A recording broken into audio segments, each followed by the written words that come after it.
Que le nom du Seigneur soit béni. Choisis la vie et non la mort. Ça peut paraître évident, parce qu'on veut tous vivre. On veut tous vivre, non seulement vivre pour nous, profiter de la vie, et c'est tout à fait légitime que les gens veuillent profiter de la vie, mais vous savez que ça fait partie du plan de Dieu, la vie, dès le départ. Et dès le départ, important de revenir à la Genèse, Dieu a donné à l'homme cette capacité de choisir. Lorsque le Seigneur était en face d'Adam et Ève, il leur a dit, tu ne toucheras pas à l'arbre de la connaissance du bien et du mal. Ils avaient accès à l'arbre de la vie. Et aujourd'hui, si nous en sommes là, c'est simplement la conséquence du fruit de cette désobéissance. Et pour étayer mon propos ce matin, je voudrais quand même attirer votre attention. Vous savez, dans le Nouveau Testament, il est dit, vous connaissez ce verset, par un seul le péché est arrivé, en la personne d'Adam, et par un seul, en la personne de Jésus, la rédemption, le salut est arrivé. Et nous savons que ce n'est pas la faute à la femme, que l'homme a chuté. Ça, c'est important de remettre les compteurs à zéro, si vous voulez, ou de remettre les choses à leur place. C'est ce sentiment de toute puissance, de vouloir être plus de ce qu'ils sont, cette envie de vouloir paraître plus de ce qu'ils sont, de vous serez comme des dieux. Est-ce que ça vous parle, ça? Et je crois qu'aujourd'hui, nous sommes tous des victimes potentielles à chercher quelque part être comme Dieu, comme des dieux. C'est ça qui a fait chuter. C'est cette graine d'orgueil qui a déclenché l'acte de la désobéissance. Et vous savez que Dieu avait confié à Adam la garde de la parole. Et quand vous regardez le texte, Adam était à côté d'Ève quand elle a croqué le fruit. Adam a failli à sa mission. Ouais. Donc ils étaient tous les deux responsables. Mais il y en a un des deux qui a failli à sa mission. Et ils ont cherché la mort. Ils ont trouvé la mort. À cause de ce sentiment d'orgueil. Et à partir de là, Dieu a élaboré un plan de salut et Dieu n'a jamais cessé de vouloir ramener les gens du côté de la vie. Et vous voyez, ce qui est formidable, c'est que nous, de la façon dont Dieu a créé l'homme et la femme, alors quand je vais employer le mot ce matin, l'homme, c'est dans le sens générique du mot, hein, c'est dans le sens animal du mot, dans le sens générique. Lorsque nous vivons une période extraordinaire et formidable, parce que la science permet de savoir comment fonctionne le cerveau. Hein. Avec les IRM, on sait quelle est la partie du cerveau qui active la colère, qui active la crainte, les réflexes, tous ces tas de choses. Et on sait par exemple aussi que notre cerveau, si vous voulez, pour faire schématiquement, il est divisé en 3 cylindres, si vous voulez. Il y a l'inconscient, nous sommes dans l'inconscient, il y a le préconscient, il y a le conscient, pardon, il y a le préconscient et l'inconscient. Et de la façon, on sait aujourd'hui de la façon dont fonctionne notre cerveau physiologique, il est comme un ordinateur, il est configuré pour préserver la vie. Il est configuré pour préserver la vie. Et c'est la raison pour laquelle, lorsque, par exemple, et moi quand j'entends ça, quand je vois ça, je ne peux pas faire autrement que de glorifier le Seigneur, que de me mettre à genoux, d'être en contemplation devant la puissance et la grandeur de Dieu, parce que Dieu, à la création, il a fait tout parfait. Il a tout anticipé. Et je vous dis ça parce que c'est important, parce que quand Dieu fait tout pour la vie, Dieu fait tout pour préserver la vie. Et c'est parfois l'homme, par ses choix, qui préfère choisir la mort. Pas que la mort physique, parfois la mort physique, mais la mort intérieure, la mort spirituelle. Et lorsque des personnes vivent des événements traumatiques, hein, il suffit d'écouter toutes les informations. Pourquoi aujourd'hui des cellules psychologiques se mettent de suite en place? Parce qu'on sait que quand on vit des moments traumatiques, le cerveau, quand il ne peut pas le gérer, il enfouit, il bascule tous les événements traumatiques qui pourraient amener à la mort ou qui font souffrir d'une façon trop importante dans l'inconscient. Et quand ça se fait, ça, eh bien, ça ne ressort pas de suite. Et ça ressort bien des années après. Et quand ça ressort bien des années après, ça cause une souffrance énorme. Et souvent, pour ne pas dire tout le temps, ça sort de la mauvaise manière. Et donc, c'est justement pour éviter que ces événements traumatiques aillent se planquer dans l'inconscient qu'on amène à faire parler les gens. Et ça nous ramène à ce passage de David, tant que je me suis tu, mes os se consumaient. Ouais. Et ça fait, on comprend pourquoi aussi des femmes, en l'occurrence, hélas, 20, 30 ans après, tout d'un coup, paf, se souviennent qu'elles ont été abusées étant enfants. C'est ce phénomène qui se produit. Et Dieu n'a cessé de vouloir nous amener à choisir la vie. Dans Deutéronome chapitre 30 au verset 19,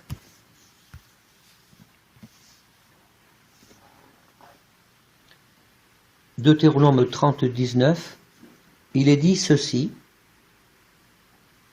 c'est Moïse qui parle, j'en prends aujourd'hui à témoin contre vous le ciel et la terre, j'ai mis devant toi la vie et la mort, la bénédiction et la malédiction.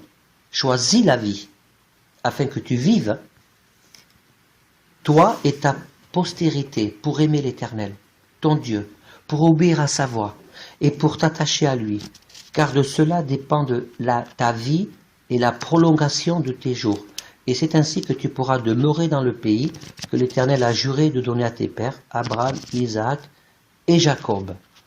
Voilà. J'ai d'abord choisi ce verset de l'Ancien Testament parce que ça caractérise cette volonté de Dieu de nous mettre devant un choix. Et c'est le message du Seigneur à l'humanité. C'est le message que l'on retrouve dans l'Ancien Testament comme dans le Nouveau Testament. Dieu nous met devant un choix. Mais le problème, c'est que lorsque Dieu s'adresse à l'humanité, l'humanité ne veut pas choisir. Nous vivons dans une société, et c'est pas d'hier, c'est peut-être un peu plus accentué, et quand on regarde ce qui se passe ailleurs dans le monde, c'est pratiquement les mêmes phénomènes, la même chose. Nous voulons prendre des décisions, mais nous ne voulons pas en assumer la conséquence. L'homme parle de fraternité, d'unité, mais on se rend compte que dans les actes, il n'y a que de l'individualisme. On dit qu'on pense à l'autre, mais en fait, c'est pas vrai. On pense à moi. Je pense à moi. Je fais tout pour penser à moi. Je veux tout pour mon confort. Je disais, il n'y a pas longtemps, à une personne, par rapport aux événements actuels, je dis, mais attends, on n'est pas dans la persécution. Parce que, vous voyez, si je choisis la vie, la mort, Dieu n'a pas le même rapport à la mort que nous. D'accord ? Donc si je choisis la vie et que je sais que cette parole est la source éternelle de la vie, je vais en faire mes bornes de référence, mon chemin de référence. Vous savez, je travaille dans la chimie. J'ai une activité professionnelle. Je travaille dans la chimie, nous fabriquons des solutions d'hygiène professionnelle pour tout ce qui est alimentaire, les métiers de bouche, l'industrie agroalimentaire, etc. Et dans les fiches techniques de nos produits, que ce soit des désinfectants, des détergents, des acides, etc., il est écrit le dosage de référence. C'est-à-dire, c'est pour inviter les utilisateurs à ne pas se tromper de dosage. Quand c'est pas assez dosé, ça ne fait pas l'effet. Et quand c'est trop dosé, il y a une saturation, ça ne fait pas l'effet non plus. Mes clients sont toujours étonnés quand je leur dis, mais si vous dosez un produit désinfectant au-delà de la norme, en fait, ça ne désinfecte plus. Ça crée une saturation, une pollution chimique, ça ne désinfecte pas. Donc, il faut vraiment doser pile poil. Voyez ? Et donc, la parole de Dieu, ça doit être notre référence de vie.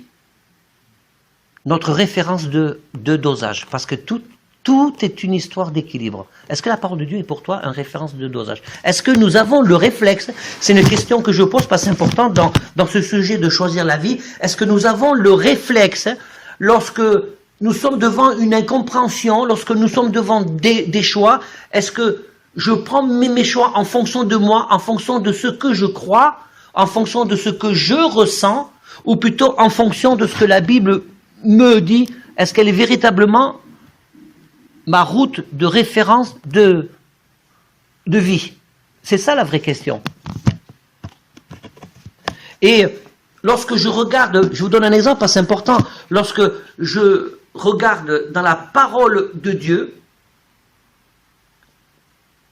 la seule fois où Dieu parle de persécution, c'est pas parce qu'on n'est pas, c'est pas parce que les gens sont dans un pays en tant que chrétiens qui n'obtiennent pas tout ce qu'ils veulent.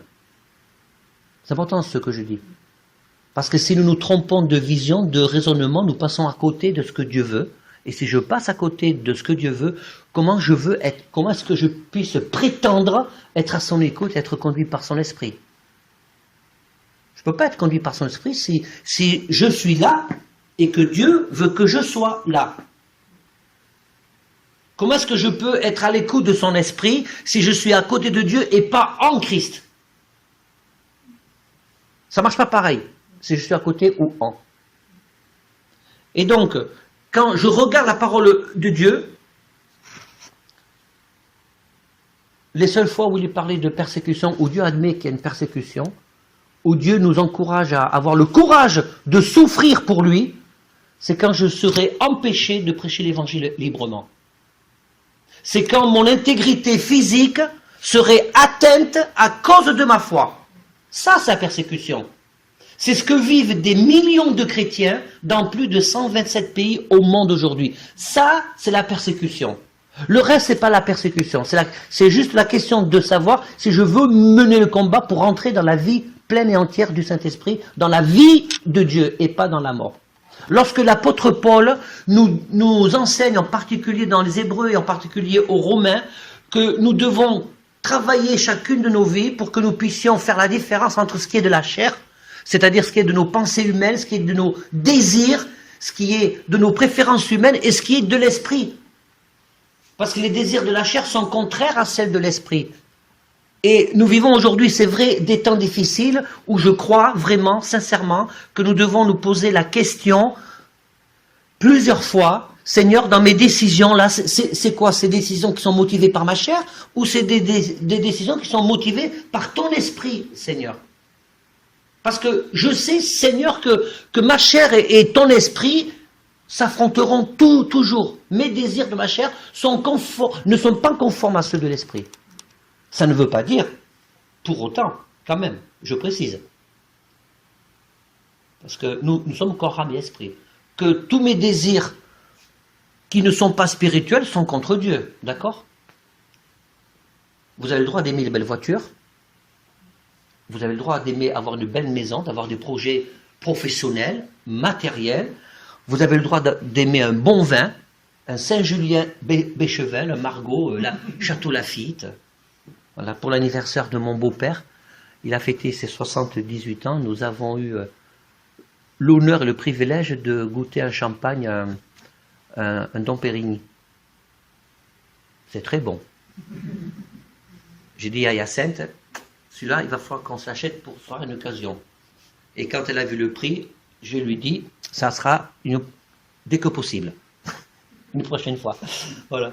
Et donc, on a envie d'aimer les bonnes choses parce que le plaisir fait partie de la vie. Dieu nous a conçus pour le plaisir. Et voyez-vous, je vous donne un exemple. Un chrétien qui ne cherche pas non plus à vivre des plaisirs de la vie, il y a aussi un problème. Voilà. Il y a aussi un problème. Parce qu'en fait, le plaisir ne sert à rien, si vous réfléchissez bien. Il n'y a rien de productif dans le plaisir. Ça sert juste à ce qu'on se sente bien. Et voyez-vous, il y a des aspects de notre vie que si nous les renions ou si nous les occultons parce que on veut être tellement spirituel, c'est comme si on disait à Dieu, Seigneur, il y a des aspects de ta création qui ne me conviennent pas. Voilà. Vous voyez, c'est un équilibre. Est-ce que la parole de Dieu, si tu choisis la vie, c'est ça, choisir la vie. Choisir la vie et pas la mort, c'est se poser toujours la question si mes positions à l'heure actuelle sont en fonction de ce que Dieu me demande. Et si je veux savoir ce que Dieu me demande, si je veux vraiment rentrer dans la vie de Dieu, je ne vais pas prendre des extraits de la parole de Dieu pour monter une théologie, je vais prendre la parole de Dieu dans son ensemble, parce que la parole de Dieu dans son ensemble, c'est la vie. Qu'est-ce que le texte me dit? Si je veux découvrir la vie, si je veux choisir la vie, nous n'avons pas d'autre choix que de nous poser la question, lorsque nous lisons un texte, de dire, Seigneur, qu'est-ce que ça veut dire pour moi aujourd'hui? De chercher l'Esprit de Dieu qui se cache derrière le texte, parce que la lettre tue. Si nous ne fonctionnons pas avec ces principes fondamentaux, il y a des moments de la vie, des crises de la vie, qui nous feront mal interpréter les choses et on passera à côté. Je passerai à côté de la vie que Dieu veut me donner, que Dieu veut me faire vivre.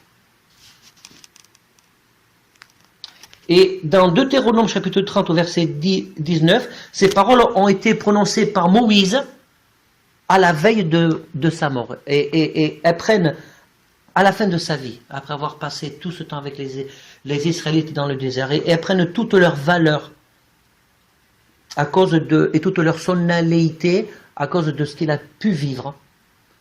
Et ce Moïse qui a presque tout vu, ce Moïse qui a reçu cette éducation du monde, cette culture égyptienne, toute cette connaissance, et pourtant il a su, à un moment donné, se laisser prendre par le Seigneur, et il a su choisir la vie.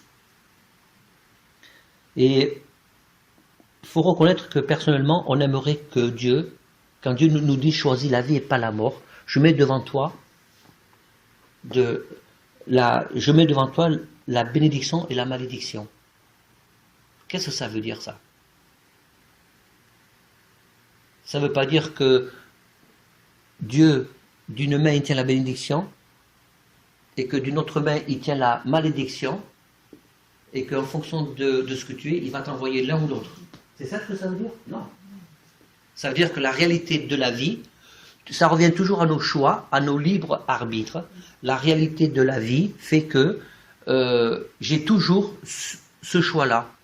Et qu'en fonction des choix que je fais, je vais forcément supporter les conséquences. On aime supporter, vivre les conséquences des bons choix. Mais quand on fait des mauvais choix, et quand on persiste, quand on ne choisit pas la vie. Vous savez, tout à l'heure, j'ai dit que Dieu n'a pas le même rapport à la mort qu'à la vie, pour la bonne et simple raison, c'est que la mort, pour Dieu, ça n'existe pas. La mort, pour Dieu, ça n'existe pas. Il y a la vie éternelle, et il y a la mort éternelle. Mais cette mort éternelle, c'est une forme de vie, mais loin de Dieu. Éternellement, hors de la présence de Dieu. Et tout ce qui est hors de la présence de Dieu, pour Dieu, dans sa vision, nous devons comprendre ça, que c'est la mort. Lorsque des gens vivent sans le Seigneur, vivent un enfer sans le Seigneur, c'est un aperçu de ce que peut être l'enfer, cette condamnation éternelle, qui amène ceux qui ont refusé la croix de vivre sans Dieu, hors de Dieu pour l'éternité. De la même manière qu'en tant qu'enfant de Dieu, lorsque nous vivons des moments forts dans sa présence, c'est aussi un avant-goût de ce que nous pourrons vivre dans le ciel, encore pour l'éternité. Et voyez-vous, le problème dans notre compréhension, dans notre vision entre la mort et la vie, c'est que le péché a mené la mort. Eh ouais, le péché a mené la mort. Et donc, il y a toujours cette séparation physique à cause de l'attachement que nous avons, nos proches. La séparation physique, qui est la mort charnelle, sera toujours évidemment sujet à nous imposer des souffrances incommensurables. Mais pour Dieu, cette mort-là n'est pas un fait, n'existe pas parce que l'âme part. Et lorsque Dieu dit « choisis la vie et non la mort », je pense toujours à ce verset, Jean 3,16, car Dieu a tant aimé le monde qu'il a donné son Fils unique, afin que quiconque croit ne périsse pas, mais qu'il ait la vie éternelle. Et si je veux vivre la vie pleinement, je n'ai pas d'autre choix que de m'imprégner de la parole de Dieu dans mon cœur, parce qu'elle me donne vie. Et lorsque je m'imprègne de la parole de Dieu dans mon cœur, quand je cherche à le faire, il se passe souvent des problèmes. Je ne sais pas si c'est comme ça avec vous. Lorsque je cherche à rentrer davantage à la présence de Dieu, lorsque je demande à Dieu, Seigneur, je suis à ta disposition pour que tu puisses émonder mon cœur, mais ça ne me plaît pas. Ça ne me plaît pas parce que c'est toujours cette nature qui est confrontée à la sainteté de Dieu. Mais si nous sommes des chrétiens paresseux et qu'on cherche toujours la facilité, ça va être compliqué de choisir vraiment la vie. Et quand Dieu dit « choisis la vie », ce n'est pas parce que Dieu te dit ce matin ne choisis pas la mort, mais choisis la vie et la bénédiction. Ce n'est pas parce que je dis « oui Seigneur, je vais choisir la vie », alors à partir de là, comme je choisis la vie, la bonté, la bénédiction, tout va aller bien. Ben non, c'est faux. Parce que si je choisis la vie, ça veut dire que je vais choisir de cheminer. Quand je parle de cheminement, c'est parce qu'il n'y a rien de magique. Hein, d'accord ? C'est parce que je vais rentrer dans un cheminement où je vais apprendre à lutter contre moi-même, à me faire violence, parce que derrière cette lutte, derrière ce combat, il y a la vie. Et là, je choisis la vie, et pas la mort. Alors ça peut paraître extrême, hein, tu choisis la vie et pas la mort. Tu as devant toi la bénédiction et la malédiction, choisis. Et dans le Nouveau Testament, eh bien, il y a cette prise de position qui est assez extrême aussi. Hein. Dieu ne tolère pas que l'on choisisse, qu'on soit entre les deux, quand ça m'arrange. Parce qu'il y a un prix à payer. Et quand je parle du prix à payer, c'est pas ce qui vient de Dieu. Parce que souvent on entend des messages, il y a un prix à payer, mais c'est pas ce qui vient de Dieu parce que on n'a plus de prix à payer en ce qui concerne rentrer dans la liberté, dans la grâce, dans l'intimité de Dieu. Mais il y a un prix à payer à cause de notre nature, hein, à cause de notre faiblesse, à cause peut-être de notre paresse, et Dieu qu'on prenne position. Et souvent, beaucoup de gens se trompent, sont culpabilisés parce que comment je vais dire ça? Je vais oser mais le dire. Inconsciemment, je pense, et ça je le dis parce que je l'ai observé dans les comportements, il y a cette espèce de pensée magique que tout ce que je vais demander, je vais l'obtenir parce que je suis enfant de Dieu. C'est presque vrai. Bien sûr que tout ce que je demande par la foi, je vais l'obtenir. Mais la question qu'on oublie de se poser, c'est que si je ne tiens pas, pourquoi? Pourquoi Dieu ne me parle pas? Il y a plusieurs manières pourquoi Dieu ne me parle pas. C'est parce que je n'ai peut-être pas choisi tout à fait la vie. Et que les choix que je fais vont m'amener à la mort. Spirituelle ou physique, ou spirituelle en tout cas. Et ce n'est pas ce que Dieu veut. C'est-à-dire que je suis entre deux. Souvent on s'est dit, j'étais entre deux. Ben, le problème c'est que Dieu dit dans l'Apocalypse qu'il vomirait de la bouche ceux qui s'en tiennent. Ou tu es chaud ou bouillant. Mais pas entre deux. Quand on sert le Seigneur, à quelque niveau que ce soit, la question que je pose, je l'ai eu l'occasion de le dire, par exemple, à des chrétiens ou au groupe de louanges de notre église, que Dieu les bénisse, puisqu'ils sont en vacances. Mais quand on sert le Seigneur, est-ce que je vais servir le Seigneur parce que j'ai un trou dans mon agenda? Seigneur, j'arrive, ça tombe bien, j'ai une disponibilité. Ça, moi, je le fais dans mon activité professionnelle avec des clients parce que j'essaie, pour garder mon équilibre, que mes clients ne comprennent pas que je suis à leur botte. Il y a des urgences, évidemment, mais sinon, je viens te voir quand je peux. Il y a quelqu'un qui voulait me voir cette semaine, je dis non, là pour cette semaine, je ne peux pas. J'ai des soucis internes à régler à l'entreprise, donc là, je vais le voir dans 3 semaines. Je suis maître de mon calendrier et de mon agenda. Mais avec le Seigneur, je peux être maître aussi de mon calendrier et de mon agenda, mais pour lui. Vous me suivez? Pour lui. Encore une fois, c'est une histoire d'équilibre. Vous savez, la vie, choisis la vie et non la mort. Quand Dieu dit choisis la vie et non la mort, c'est que nous devons nous attacher, chercher à comprendre ce que la Bible dit vraiment, ce que Dieu attend vraiment de moi, mais il n'est pas non plus la volonté de Dieu que l'on se flagelle. il y a des principes, il y a des tas de principes bibliques. Il est de la volonté de Dieu que Dieu nous a donné un corps pour qu'on puisse s'en occuper, une famille pour qu'on puisse s'en occuper, mais c'est toujours une histoire mais d'équilibre. J'ai connu un couple, il y a quelque temps, ils avaient besoin de prendre du recul, ils m'ont dit, bon ben, on a besoin de se recentrer sur nous-mêmes, donc on prend du recul, on ne va plus venir à l'église. Je dis, ok, ça je l'entends, hein, et je le comprends. Le problème c'est que ça a duré très très très longtemps. Et il y a le Seigneur m'a parlé par rapport à ça. C'est ce verset, vous le connaissez, celui qui cherche à gagner sa vie la perdra. Celui qui cherche à la perdre la gagnera. C'est ainsi, ce verset est sort dans les réseaux sociaux totalement hors contexte, hein, avec ce qui se passe, mais totalement. Ça veut dire quoi? Ben, ça veut dire qu'à un moment donné, sur mes choix personnels, je vais devoir faire des efforts, des sacrifices, parce que Dieu a des exigences sur ma vie spirituelle, d'abord dans ma relation avec lui et dans mon implication dans le corps de Christ.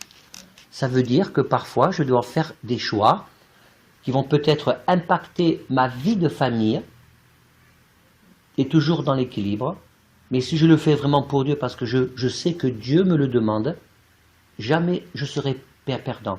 Parce que là, je vais gagner la vie. Et croyez-moi, avec ma femme, on l'a souvent expérimenté et vécu. Mais ce n'est pas parce qu'on l'a fait qu'on est dans une bulle et que plus rien ne compte à part servir le Seigneur et que les gens que Dieu a mis autour de nous vont devenir invisibles. Ça, c'est pas de Dieu non plus. Vous voyez, on est toujours, à cause de notre humanité, à devoir se poser des questions, nous re-questionner pour savoir si nos choix sont bons, sont équilibrés.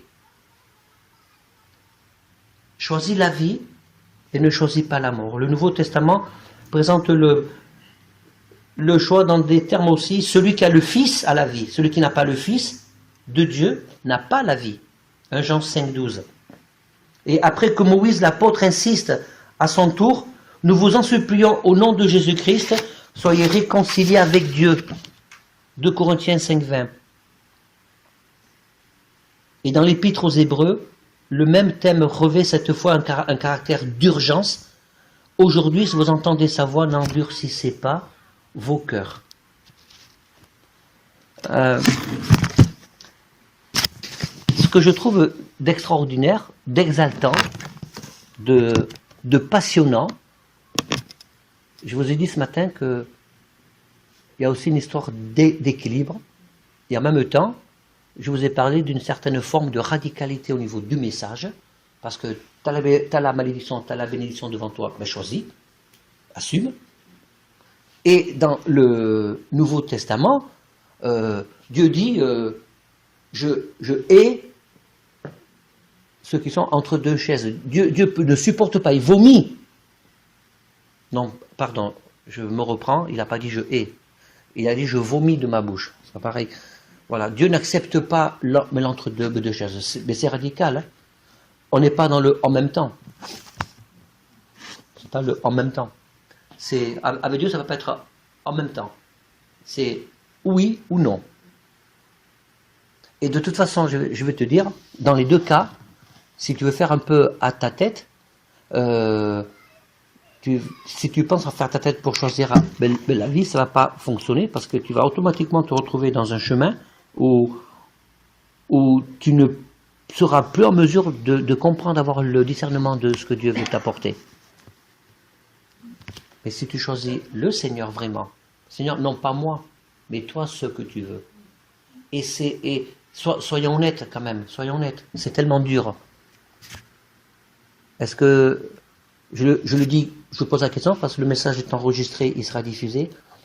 Est-ce qu'il ne t'est jamais arrivé de ne pas avoir envie de faire certaines prières parce que tu vas te demander comment ça va se passer spirituellement? C'est risqué, hein, de dire Seigneur, je m'abandonne totalement à toi. Mais attention, il y a un petit truc là, j'ai besoin de me garder un peu pour moi. C'est honnêtement, ça ne vous est jamais arrivé de vous dire ça je ne vais pas trop le dire au Seigneur parce que je suis pas sûr de pouvoir assumer. Hein. Ça risque d'être chaud bouillant. Moi, ça m'arrive. Hein. Alors, si je comprends la pensée de Dieu, si tu n'oses pas demander certaines choses au Seigneur parce que tu sais que ça va impacter ta vie, dans les exigences que Dieu va avoir besoin, que Dieu va t'imposer, vous ne m'avez pas demandé. Hein. Parce que la parole que nous prononçons, elle est importante pour Dieu. Vous savez que parfois la bénédiction, elle est retenue à cause d'un vœu qu'on n'a pas accompli. Et ça, c'est pas choisir la vie. Ça, c'est choisir la mort. Et Dieu ne va pas te faire le reproche de ne pas prononcer certaines paroles parce que tu comprends que ça va t'engager, tu vas avoir peur de t'engager. Il va attendre avec patience et avec amour, sans reproche. Mais il va attendre. Puis de temps en temps, il va te bousculer et dire « Alors, j'attends !» Mais si tu prends des décisions, fais gaffe. Il faut vraiment aller jusqu'au bout. Voilà. Et c'est ça la vie. Parce que quand je prends une décision et que je sais que Dieu va m'aider, je choisis la vie. Quoi qu'il en coûte. Je suis désolé d'employer ce mot, c'est un mot qui est souvent entendu ces derniers. Mais oui, mais c'est ça. Mais quoi qu'il en coûte. Est-ce que je suis prêt à marcher avec le Seigneur quand je suis dans le brouillard? Est-ce que je dis, ouais, je vis la vie de Dieu parce que je suis dans la galère, je suis dans l'épreuve, je vis dans le brouillard. Oui, mais j'ai la vie de Dieu. Est-ce qu'on est capable de dire ça? Parce que si je suis pas capable de dire ça, je suis dans le brouillard, je suis dans la galère, je suis dans l'épreuve, et pourtant, je choisis la vie, j'ai la vie de Dieu, c'est parce que j'ai pas vraiment choisi la vie. Parce que la vie de Dieu, c'est que, merci Seigneur pour le confort, merci Seigneur pour toutes les libertés que nous avons aujourd'hui, même si elles sont un petit peu réduites. J'ai voulu faire ce message ce matin parce que pour moi, la vie, c'est pas mes libertés en tant que Français qui sont réduites à cause de la crise pandémique. Pour moi, la vie, c'est que je peux encore prêcher l'évangile. C'est que je ne vais pas me retrouver mis en examen parce que je prêche l'évangile sur les réseaux sociaux. On ne va pas se retrouver mis en examen parce que l'église est ouverte publiquement aujourd'hui. Moi, c'est ça la vie. Et le reste, j'ose dire comme l'apôtre Paul, le reste m'est un gain. Tant que je peux marcher avec le Seigneur librement, eh bien, j'ai dit Seigneur, voilà, c'est ça que je veux choisir. Et je vais terminer en disant ceci, nous devons prendre garde à ne pas confondre la bénédiction que nous voulons vivre en tant qu'humains et la bénédiction que Dieu veut nous faire vivre en tant qu'enfants de Dieu rachetés. Parce que sinon, si on ne fait pas cette différence, on ne peut pas concevoir et admettre qu'un chrétien qui est persécuté dans un pays, ça veut dire que les chrétiens qui sont persécutés dans un pays, c'est des faibles et c'est des lâches. Ils ne se sont pas levés contre le gouvernement, ils se sont planqués. Et pourquoi ils se sont planqués? Parce qu'ils ont choisi la vie, d'abord physique. Dieu ne nous demande pas de nous mettre devant quelqu'un qui pointe une arme sur la tempe et dire « je suis enfant de Dieu, ben vas-y, tire !» Dieu ne demande pas de faire ça. D'accord? Il y a des années en arrière, il y avait une grande conférence de jeunes. Je le raconte de mémoire parce que c'est mon fils qui est venu prêcher, il est au mois de décembre. Il y a une grande conférence de jeunes en Corée du Sud. Donc vraiment, il y avait une effusion du Saint-Esprit, il y avait des belles choses qui se passaient. Et certains jeunes, en fonction de l'endroit où ils habitaient, ils devaient traverser un grand fleuve. Et là, c'était la mousson, donc les eaux étaient très hautes, ils ne pouvaient plus traverser le cours d'eau à pied. Et ces jeunes-là ils se sentaient tellement bouillants, eh bien qu'ils ont dit, on va prier au nom de Jésus, on va marcher sur l'eau. Donc ils se sont mis à genoux, ils ont invoqué la puissance du Seigneur, et tout d'un coup, eh bien, par la foi, ils se sont levés, et effectivement, ils ont marché sur l'eau. Non, c'est pas vrai. Ils sont morts, ils sont noyés. On les a retrouvés 4 jours plus tard. Titre dans les journaux, où est leur Dieu? La foi ridiculisée. Donc vous savez pourquoi? Parce qu'ils n'ont pas entendu la voix de Dieu. Ils n'ont pas été dans le réma. Le réma, c'est quand Jésus te parle, il dit va. Pierre avait reçu le Réma. C'est Seigneur, je peux te rejoindre? Viens. Voilà. Voyez? Il y a ce que dit la parole, le Logos et le Réma.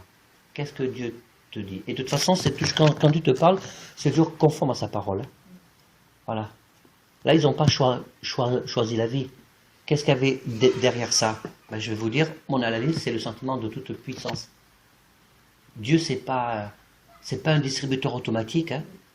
C'est pas un truc... vous savez, dans les fêtes foraines, vous avez les machines, là, où on met plein de pièces. Il y a plein de pièces mais qui tombent, il y a des râteaux qui avancent et qui reculent, et qui vous font miroiter des cadeaux de dingue. Il n'y a jamais rien qui tombe, d'ailleurs. J'ai l'impression que parfois que les gens prennent Dieu pour ce type de machine-là.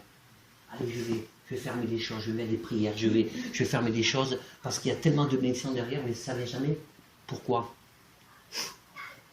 Parce que la question c'est, est-ce que tu as vraiment choisi la vie? Je vais terminer parce que c'est important pour moi, parce que je suis touché par ce qui se passe en ce moment dans notre pays, et quand je compare ce qui se passe ailleurs, le fait de choisir la vie et pas la mort. Il y a quelque temps, nous avions reçu, nous recevons tous les ans, sauf ces temps-ci à cause de la crise, mais nous avons reçu toujours un représentant de Porte Ouverte. Et la dernière fois qu'il est venu, c'était un an avant la crise, si ma mémoire est bonne, il nous avait raconté le témoignage qui m'avait alors bouleversé et qui m'avait amené à demander pardon au Seigneur, parce que le Seigneur, avec ce qu'elle a vécu, mais cette femme, ce que je vis moi, en termes de problèmes, d'épreuves, j'ai presque honte de dire au Seigneur, j'en ai marre. D'accord? Donc c'était une femme dans un pays du Maghreb. Des gens étaient rentrés, ils avaient une grande maison, ils étaient rentrés dans sa cour, ils avaient mis un pistolet sur la tente de son mari, devant sa femme, ils lui ont demandé de renier sa foi. Son mari a dit non, sa femme a dit non, et ils lui ont dégommé la tête. À bout portant. Si ça se passait ça, je suis incapable aujourd'hui de vous dire comment je réagirais. La seule chose que j'espère, c'est que le Seigneur me fasse grâce pour me donner des forces insoupçonnées que j'aurais éventuellement de cacher par la grâce du Seigneur. Mais cette femme, elle a continué à louer le Seigneur. Elle a continué à louer le Seigneur. Elle a choisi la vie. Devant la mort de son mari, elle a choisi la vie. Vous savez pourquoi? Vous savez ce qui fait la force des chrétiens persécutés? C'est qu'ils n'ont pas perdu la vision de l'éternité. Dans nos pays occidentaux, chrétiens, nous avons perdu la vision de l'éternité, que mon ultime vision, c'est vivre pour l'éternité avec Dieu. Et aujourd'hui, nous sommes vraiment dans la fin des temps, sauf qu'on ne sait pas combien ça va durer, ça peut se précipiter ou pas. Jésus peut revenir demain, après-demain, l'année prochaine, comme dans 50 ans ou 100 ans, on ne sait pas. Une chose qui est sûre, c'est que si j'attends la bénédiction de Dieu, parce que la Bible parle de bénédiction de Dieu, si je choisis la vie pour avoir la bénédiction de Dieu, matériel, le bien-être, etc., c'est pas la vie que je choisis, c'est la mort, parce que je ne permets pas à Dieu d'agir pleinement en profondeur et pas en superficiel. Je vous dis ça parce que nous avons besoin si je choisis la vie, eh bien, pour déjà m'aider à comprendre ce que Dieu veut que je comprenne, c'est qu'il faut que je réforme ma pensée pour que je puisse reconsidérer comme ma vraie vie, c'est l'éternité. J'ai pas envie de mourir, hein. Je veux profiter de la vie, profiter de mes 3 petits-enfants, le 4e va arriver dans 5 mois, mais ma vraie vie, comme dit l'apôtre Paul, la mort m'est un gain, ma vraie vie, c'est avec le Seigneur là-haut.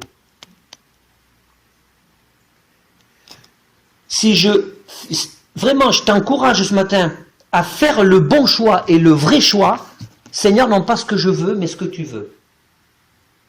Dire au Seigneur, Seigneur, tu es venu sur la croix, pas pour me guérir de mes meurtrissures.